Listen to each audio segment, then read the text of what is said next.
Assalamualaikum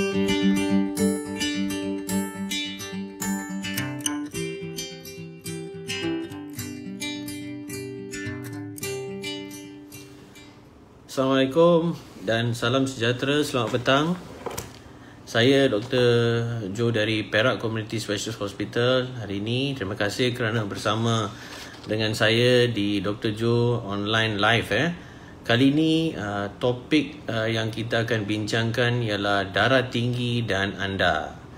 Kita akan bincang tentang beberapa topik di sini hari ini, iaitu apa itu darah tinggi, apakah tanda-tanda darah tinggi, risiko mendapat darah tinggi, jenis darah tinggi, komplikasi darah tinggi.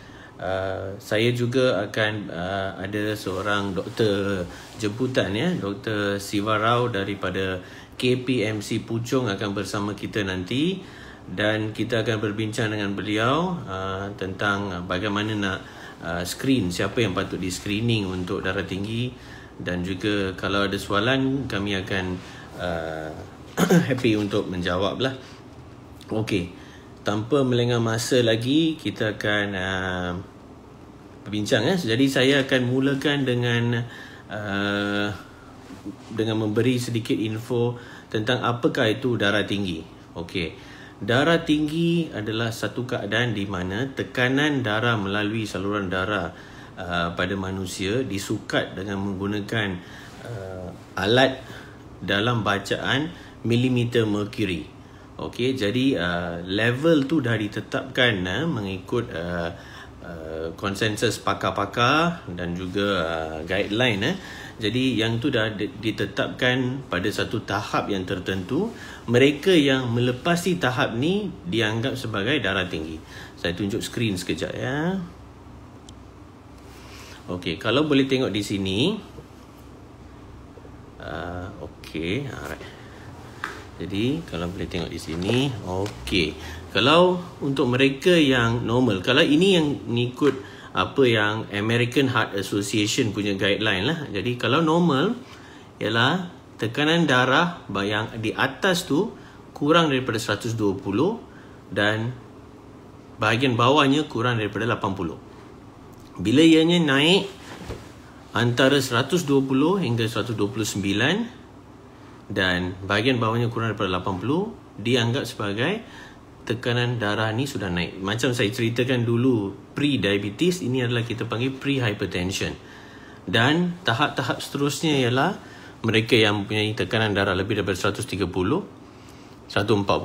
dan 180 diklasifikasikan dalam tahap 1, tahap 2 dan tahap 3. Begitu juga yang bahagian bawahnya lebih daripada 80, lebih daripada 90 dan lebih daripada 120. Tapi di Malaysia, guideline kita masih guna pakai yang level yang lain, iaitu lebih tinggi daripada 140 per 90. Jadi untuk kali ini kita akan bincangkan menggunakan level yang di Malaysia 140 per 90. Lebih daripada itu dianggap sebagai darah tinggi.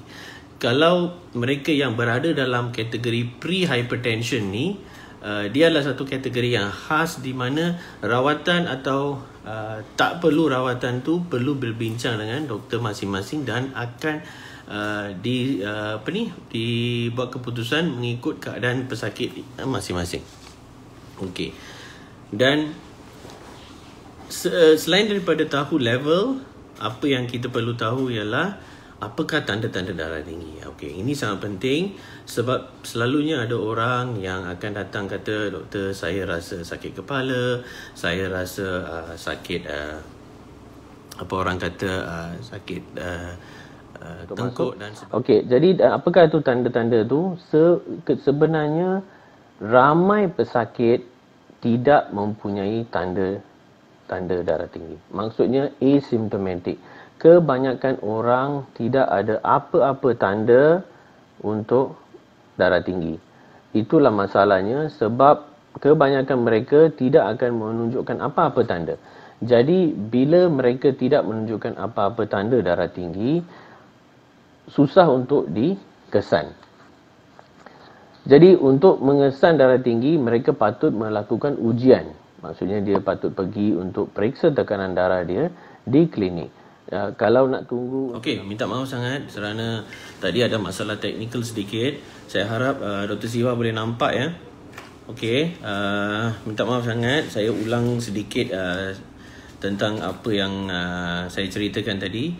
Macam saya kata, darah tinggi itu adalah satu tahap di mana tekanan darah adalah lebih tinggi daripada biasa, iaitu level yang kita tetapkan di Malaysia ni adalah 140/90.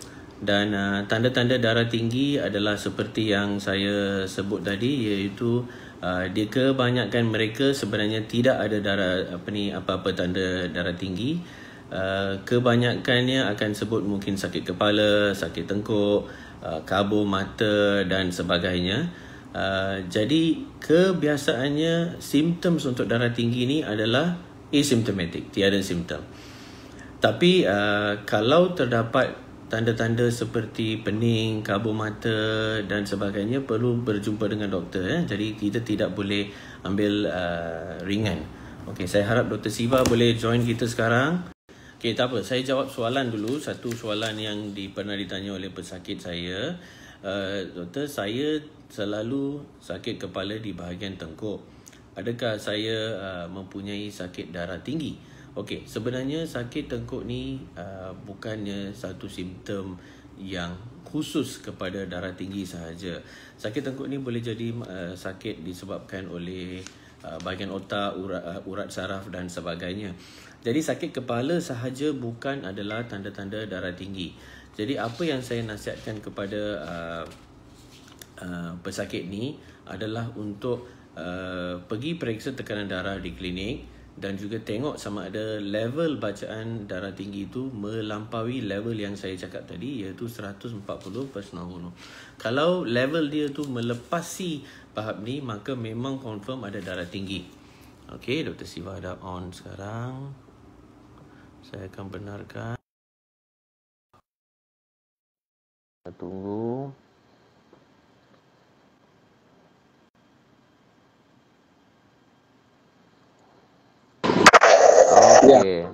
Okay, minta maaf ya Dr. Siva, sorry ya, because there was some technical glitch, so that's the problem. Okay, saya kenalkan ini Dr. Siva Rao daripada KPMC Puchong.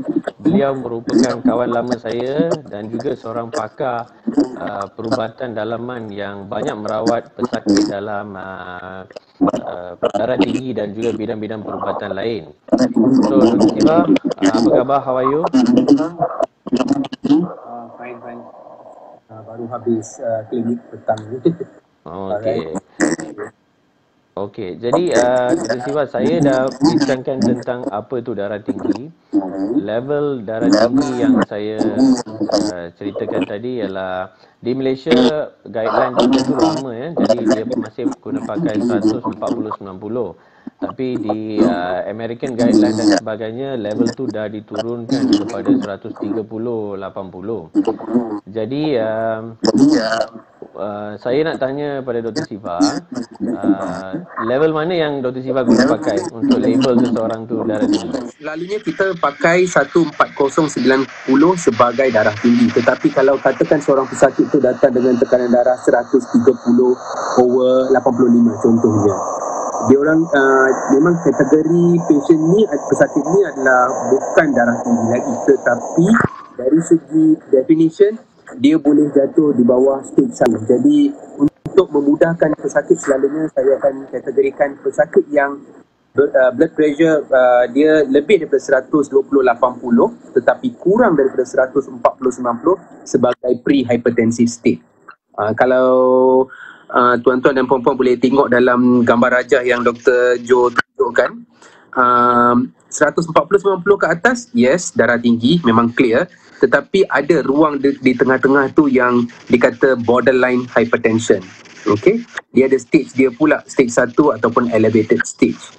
Di Amerika Syarikat, dia orang membawa stage 1 sebagai darah tinggi, tapi di Malaysia masih kita gunakan guideline yang lama, which is 140/90. Dan ini juga berkait pula dengan pesakit tu kalau dia ada penyakit-penyakit lain, contohnya kencing manis ke, dan Kalau ada penyakit lain, then target darah tinggi tu lagi rendah yang kita pakai. So secara umumnya 14090, tetapi kalau jatuh di bawah kategori melebihi 12080, tapi di antara 14090, then ini adalah pesakit-pesakit yang ada borderline hypertension. Okey, ya, saya setuju dengan Dr. Siva ya. So macam saya kata tadi, pre-hypertension ni kita rawat kalau ada faktor risiko lah. Kalau tidak, biasanya lifestyle changes saja ya. Jadi Dr. Siva, apa orang kata jenis darah tinggi? Orang kata ni darah tinggi ni ada few types, isn't it? Type 1, essential dan juga secondary. Mungkin Dr. Siva boleh explain apa jenis darah tinggi yang ada. Darah tinggi untuk simple, kita selalunya pecahkan kepada dua kategori besar, iaitu essential hypertension ataupun darah tinggi primary dengan secondary hypertension. So kebanyakan pesakit dari segi epidemiologi, 90% daripada pesakit darah tinggi ada dalam kategori essential hypertension primary. Okey, di mana secondary pula adalah 10%, dan dalam secondary ada banyak-banyak sebab. Contohnya masalah buah pinggang, contohnya macam renal artery stenosis dan pelbagai smaller causes lah, sebab-sebab kecil dalam kategori kedua. Tapi kebanyakan patient masih jatuh dalam kategori pertama, iaitu essential hypertension or primary hypertension. Okey, ya. Dan yang secondary tu biasanya masalah buah pinggang, masalah hormon ya, macam saya cerita dalam video yang lepas, macam thyroid, masalah hormon lain pun boleh menyebabkan tekanan darah tinggi ya. Okey, selain daripada itu Dr. Siva, mungkin Dr. Siva can share sikit tentang apa komplikasi darah tinggi. Kalau darah tinggi ni tak dirawat, apa akan terjadi? So selalunya bila pesakit datang jumpa saya, untuk senang ingat, okay, saya selalu ceritakan darah tinggi ni adalah systemic disease. Problem dia daripada hujung kepala sampai hujung kaki. Okay, jadi untuk senangkan ingat komplikasi pada darah tinggi, start daripada kepala. Okay, first otak. So boleh dapat stroke, boleh dapat aneurysm ataupun pembuluh darah otak pecah. Okey. Lepas tu turun sedikit kepada mata, boleh ada retinal hemorrhage ataupun pendarahan dalam mata kalau tekanan darah tu sangat. Okey. And then turun lagi ke bawah sikit, boleh dapat masalah jantung, sama ada sakit jantung untuk short term. Kalau long term boleh dapat heart failure ataupun jantung lemah kita panggil. Ni pesakit-pesakit yang kalau dah lama darah tinggi tak kawal, jantung tu bengkak dan lama-lama ada paru-paru berair. Paru-paru berair tu famous sangat dekat Malaysia. Kalau cakap je semua orang tahu. Okey, tapi sebab dia banyak lah. Salah satu sebabnya adalah darah tinggi. Tetapi kalau cakap je paru-paru berair, memang dia tahu. Paru berair household name semua. Household name. Lepas tu turun lagi ke bawah, buah pinggang. Okey. Salah satu penyebab utama pesakit Malaysia masuk dalam dialisis disebabkan kegagalan buah pinggang adalah melalui kerana darah tinggi yang tak terkawal. Okey, kategori renal impairment secondary to darah tinggi ni tinggi dekat Malaysia. Dan turun lagi ke bawah, peripheral vascular disease. Kadang-kadang ada kaki bengkak, saluran pembuluh kaki buat dah pecah ataupun tersumbat. Dan kadang-kadang ada juga yang famous, yang pesakit selalu tahu adalah mati pucuk. Okay, erectile dysfunction yang boleh disebabkan oleh tekanan darah tinggi juga. Ini adalah secara umum. Ada banyak lagi kesan sampingan daripada direct ataupun indirect daripada darah tinggi. Ya, betul. Betul sudah kata. So macam kencing manis juga, darah tinggi boleh memberi kesan buruk daripada hujung kepala kepada hujung kaki lah. So memang the whole body mana-mana ada saluran darah, semua tempat tu boleh dapat masalah. Kalau macam tu Dr. Siva, untuk penonton kita dan juga untuk pesakit ataupun orang ramai, siapa yang patut pergi screening? Tadi saya cakap pada awal sebelum Dr. Siva masuk, saya kata kebanyakan orang yang ada darah tinggi tak ada tanda-tanda. Most of them do not really have any symptoms. Sometimes ada headache, sakit belakang, sakit neck dan sebagainya. Tapi kalau nak nasihat, if you want to give an advice, siapa yang patut pergi periksa ataupun apa risiko yang patut mereka jaga-jaga? Secara umumnya, risiko yang saya nak beritahu ni adalah risiko umum, tetapi kadang-kadang kena custom made lah, because ada orang sekarang semakin lama penyakit pun datang semakin awal. Contohnya dulu-dulu penyakit datang bila 50-an, 60-an. Sekarang penyakit pun dah mula datang bila 40, bila 35 tahun, because lifestyle lah. So risiko yang umum untuk pesakit-pesakit darah tinggi adalah selalunya kalau darah tinggi, kekerapan ataupun insiden untuk darah tinggi lebih kerap kalau umur melebihi 40 tahun. Ada risiko keluarga ada darah tinggi. Sejarah obesity, maksudnya pesakit tu ada berat badan yang tinggi.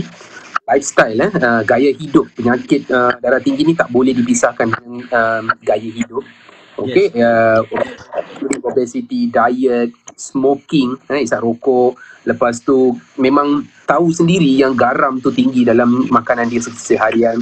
So orang yang macam ni dia tak payah ikut umur pun, dia kena check, sentiasa kena ada checking, because boleh dapat pada umur yang muda. Ada orang memang dapat darah tinggi even 30 tahun. Tetapi kebanyakan orang yang lifestyle ni 35 tahun ke atas yang start tu nampak dia punya kesan comparatively tu kalau secondary, darah tinggi secondary yang saya bincang tadi, yang tentang buah pinggang dan seterusnya, thyroid. Lepas tu ada juga pesakit yang mempunyai penyakit-penyakit lain. Contohnya kencing manis tu sendiri boleh juga menyebabkan pesakit tu ada darah tinggi. SLE, contohnya SLE, pesakit SLE selalu on steroids. So bila makan steroid ni, salah satu kesan sampingan selain daripada kencing manis yang tak terkawal adalah darah tinggi. Dan sleep apnea, yang tu ni lagi satu, tidur berdengkur.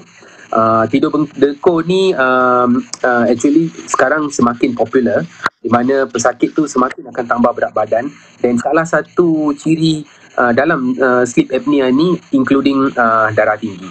Jadi risiko dia, golongan yang berisiko semakin hari semakin banyak, tetapi general category adalah lifestyle, umur, family history kalau keluarga ada darah tinggi, dan smoking, because kadar orang yang isap rokok dekat Malaysia masih tinggi. Actually sekarang PKP, MCO and all this, semua orang duduk rumah. Ramai yang nak exercise pun tak jadi exercise. So even my patient pun ramai yang BP started going up, walaupun don't do anything kat rumah kan. So lifestyle, sedentary lifestyle ataupun kurang aktif merupakan punca utama untuk peningkatan darah tinggi. Kalau kita tengok kadar daripada National Health Morbidity Survey 2015, prevalence ataupun peratus penduduk dewasa lebih daripada 18 tahun yang ada darah tinggi 35.3%.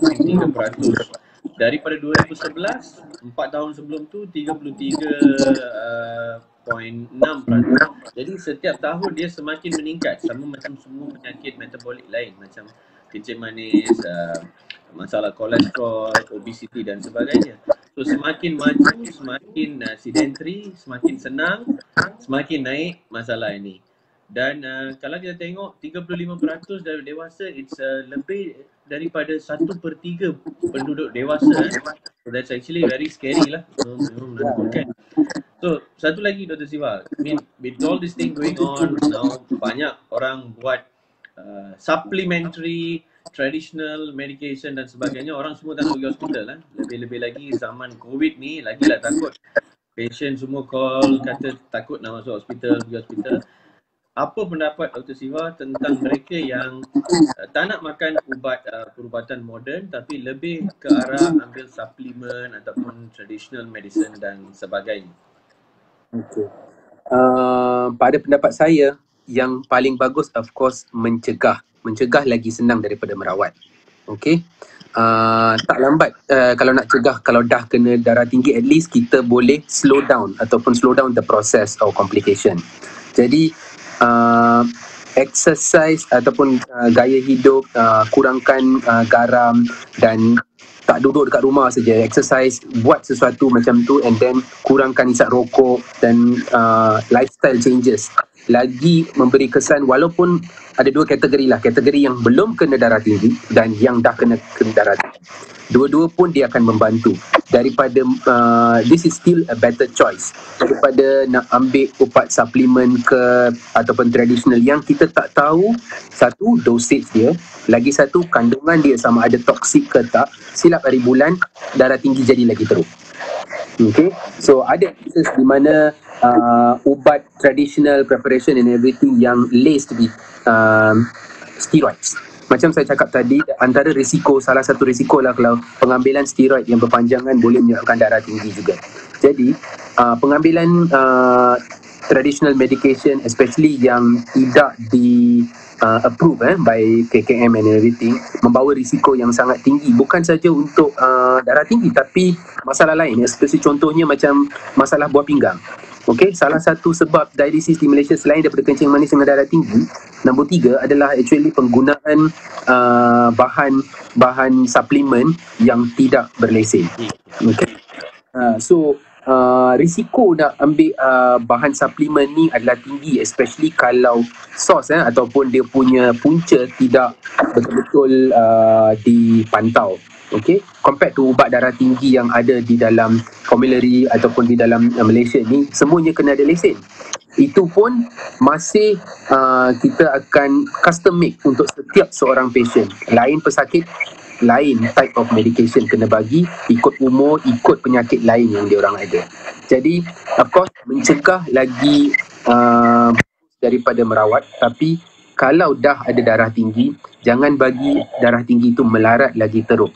Better ambil langkah-langkah pencegahan ataupun pengawalan dari sejak awal. Kebanyakan pesakit saya pun yang isu dia orang adalah dia orang takut kalau makan ubat darah tinggi sampai bila-bila kena makan ubat darah. Jadi dia orang akan deny ataupun elak datang daripada hospital dengan memberi pelbagai kurang tidur lah, gaduh dengan isteri lah, kereta rosak lah. Okey, tapi dalam diri dia orang tahu yang tekanan darah tinggi dah ada dah banyak doktor yang beritahu dekat dia orang. Jadi saya punya advice adalah treat the disease early ataupun cuba rawat penyakit tu awal supaya dapat dalam kawalan, tak payah makan sampai 5-6 biji ubat. Daripada datang lepas ada komplikasi, lepas ada masalah jantung ataupun ada paru-paru berair, lepas tu baru nak rawat, usually lagi kompleks lah, banyak sangat ubat nak kena makan. Idea dia adalah tak ada siapa pun yang suka makan ubat, so tapi kena ubat bila perlu. Jadi baik start awal ataupun kalau boleh mencegah. Dan pencegahan dari segi lifestyle ni bagus bukan untuk patient saja, untuk keluarga dia, because we have to start early. Dekat rumah, lagi satu sebab yang selalu pesakit beritahu, susah nak kurangkan garam doktor, nanti anak-anak tak nak makan. No, idea dia adalah kalau you kurangkan garam, untuk pesakit tu tekanan darah dia terkawal. Untuk anak-anak dia, at least you dapat mencegah daripada melalui benda yang sama kemudian hari. Ya, betul apa Dr. Siva kata. So prevention better than cure. Lebih baik mencegah. Ubat tradisional, pendapat saya lah, ubat tradisional ni biasanya bila dapat lesen, suplemen ni dapat lesen ni, dia lesen dalam sistem KKM kita ni, dia ada akan bagi tahu lesen dia bukan racun, dia adalah sebagai suplemen ataupun bahan makanan saja, bukan racun. Dia tidak akan dapat lesen sebagai rawatan untuk darah tinggi. Bukan senang. Untuk dapat lesen, katakan ubat A ni adalah boleh digunakan untuk merawat, dia perlu melalui banyak clinical trial, research bertahun-tahun dan ramai pesakit, sampai beribu pesakit perlu dikaji sebelum dia boleh dapat lesen tu. Jadi pesakit ataupun orang ramai perlu cerdik untuk tahu sama ada itu adalah just suplemen ataupun ubat untuk merawat. Jangan salah faham. Pernah ada satu kes kawan saya share yang kerja di Lembah Kelang dulu. Dia kata ada satu jenama yang famous lah, saya tak nak sebut di sini, yang ramai orang ambil dan daripada tu certain percentage yang besar juga dapat kegagalan buah pinggang dan terpaksa buat dialisis. Dan bila kita kesan balik, alamat, nombor telefon, nama kilang tu semua palsu. Tapi ada nombor kat bawah semua pun palsu. Jadi jangan terpedaya dengan apa orang kata popular ataupun famous supplement ni ya. Kena berhati-hati. Dan ubat-ubat kita bagi di hospital ataupun ubat moden yang memang diakui oleh KKM biasanya telah menjalani kajian yang sangat menyeluruh, dan kalau terdapat komplikasi ataupun kesan sampingan memang akan diberitahu secara awalnya. Like for example yang kata perindopril contohnya sangat popular ubat darah tinggi, mesti kalau yang makan akan tahu. Dia akan bagi tahu akan dapat batuk. Kita bagi tahu awal-awal. So kalau ada batuk kita akan berhenti. Dan juga kita akan bagi tahu mungkin ada perubahan sedikit dalam fungsi buah pinggang dia pada mula-mula makan. Jadi kita akan bagi tahu pesakit, dan supaya pesakit tidak terkejutlah tiba-tiba buah pinggang rosak. Okey, jadi itu sangat penting lah. Jadi kalau ada soalan kita boleh ambil soalan di sini. Kalau tidak, saya ada satu soalan daripada pesakit saya. Dia kata setiap kali dia pergi ke hospital tekanan darah dia sangat tinggi, 180 ke atas. Tetapi bila dia periksa di rumah dengan alat tekanan darah BP set yang automatic tu, dia kata BP dia hanya 120 hingga 130. Doktor di klinik memberikan saya pakan ubat amlodipine, tapi saya tak makan. Saya takut. Patut ke saya makan ubat kerana betul ke saya ada darah tinggi atau apa? Macam mana Dr. Siva handle cases macam white coat hypertension? Okay, so first of all dalam case ni first kena tahu sama ada memang kita kena ascertain patient ni betul-betul dia ada darah tinggi ataupun it's just a white coat hypertension lah. Okay, white coat hypertension apa definition adalah pesakit tu kalau tekanan darah dia check dekat rumah normal ataupun low. Tapi bila datang ke hospital, tekanan darah naik, nadi pun naik, dan patient semakin dia check lagi tinggi, second reading, third reading. So first time jumpa lagi tak kena. Okay, so usually ini adalah selalunya kalau case macam ni kita akan bagi monitoring BP dulu. Kita tidak akan terus treat patient because kalau kita bagi ubat and then ubat tu adalah untuk tekanan darah yang inflated because white coat hypertension, dia balik rumah nanti dia akan dapat dizziness atau pening lah because tekanan darah jadi rendah sangat. Jadi selalunya kalau saya akan bagi diorang BP monitoring yang boleh buat di rumah ataupun di ada tempat lain ataupun datang klinik juga, tapi tak payah jumpa doktor dulu, just check saja beberapa kali dan lepas tu kita boleh dapat bacaan yang menyeluruh. Macam contohnya dalam seminggu dalam 4-5 reading. Jadi bila kita dapat reading tu, itulah adalah reading yang lebih menyeluruh dan kita boleh tahu tekanan darah dia okey ke tak. Because perlu diingati ada juga pesakit macam saya, ada seorang pesakit dekat hospital tekanan darah dia tinggi, tapi dekat rumah dia punya tekanan darah sentiasa 120/80. Rupa-rupanya mesin BP dia rosak. Jadi darah mesin dia sentiasa baca 120/80, step flat macam tu. Jadi kena jaga juga mesin tu tak rosak ataupun mesin tu pakai dah 20 tahun. Okay, so BP mesin rumah tu betul satu, tapi always saya akan bagi ruang seminggu check BP balik dekat rumah ataupun kawasan lain and then lepas tu bawa reading tu sebelum buat keputusan darah tinggi tu ada ke tak. Betul, I mean kita kena make sure betul-betul ada tinggi atau tidak. Kalau ada facility, bukan semua tempat kita ada ambulatory BP monitoring ABPM. Kalau ada facility tu bolehlah, tapi dia pakai BP cuff dekat tangan, lepas tu dia macam ada satu alat macam Walkman kalau generasi yang kita tak kenal lah apa tu Walkman, sekarang tak ada Walkman, dia pasang, dia go around daily activity dia dan dia akan rekodkan BP ikut setting lah, 5 minit ke 10 minit sekali ke macam tu. Dan kalau tekanan darah dia tu tinggi, dan kita akan cakap dia ada darah tinggi dan kita akan rawat lah. Tapi ABPM ni not many places yang ada lah, nanti not many places, tapi tak kisah. Macam Dr. Siva cakap juga, kita boleh monitor dekat klinik dekat rumah ataupun gunakan BP mesin lain ataupun bandingkan pada masa yang sama. Macam contoh kalau mesin rosak, ya kita tak tahu. Okey, kita dah melepasi masa kita. Jadi itu saja soalan yang ada hari ini. Kalau ada apa-apa soalan boleh tinggalkan di bawah komen, di bawah bahagian komen. Saya akan uploadkan video ni di YouTube. Kalau boleh subscribe, like dan share dan tinggalkan komen di sana. Kita ucapkan terima kasih kepada Dr. Silva untuk turut berserta untuk video kali ini. Dan sebagai penutup, saya nak ingin bagi tahu semula, tekanan darah tinggi ataupun hypertension kebiasaannya tak ada tanda-tanda.